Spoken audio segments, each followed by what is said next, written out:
বিসমিল্লাহির রাহমানির রাহিম। প্রিয় ভাই ও বোনেরা, রমজান মাসের শেষ 10 রাত মুসলমানদের জন্য খুবই গুরুত্বপূর্ণ।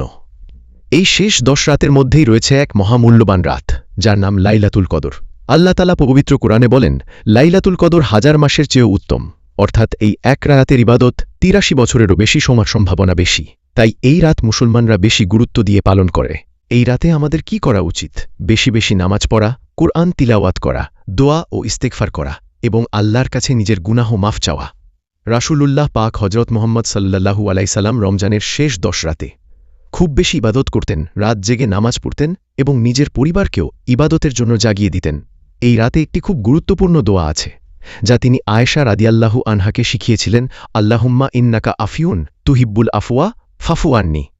এর অর্থ হল, হে আল্লাহ, আপনি অত্যন্ত ক্ষমাশীল, আপনি ক্ষমা করতে ভালোবাসেন, তাই আমাকে ক্ষমা করে দিন।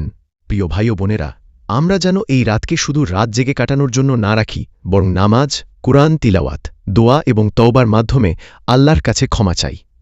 হয়তো এই রাতই হতে পারে আমাদের জীবনের সেই রাত, যেদিন আল্লাহ আমাদের সব গুনাহ মাফ করে দেবেন।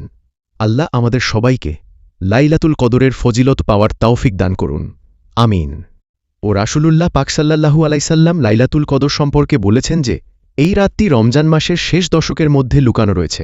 তিনি মুসলমানদের নির্দেশ দিয়েছেন এই মহামূল্যবান রাতটি খোঁজে, অর্থাৎ 21, 23, 25, 27 এবং 29 রমজানের রাতগুলোতে বেশি বেশি ইবাদত করতে বলেছেন। নবীজি কখনো স্পষ্টভাবে বলেননি যে লাইলাতুল কদর শুধু 27 রমজানেই হবে, তবে অনেক সাহাবী মনে করতেন যে 27 রমজানের রাতেই লাইলাতুল কদর হওয়ার সম্ভাবনা বেশি। তাই নবীজি নিজেও রমজানের শেষ 10 রাত এলে ইবাদতে আরও বেশি মনোযোগ দিতেন, রাত জেগে নামাজ পড়তেন, দোয়া করতেন এবং নিজের পরিবারকেও ইবাদতের জন্য জাগিয়ে দিতেন।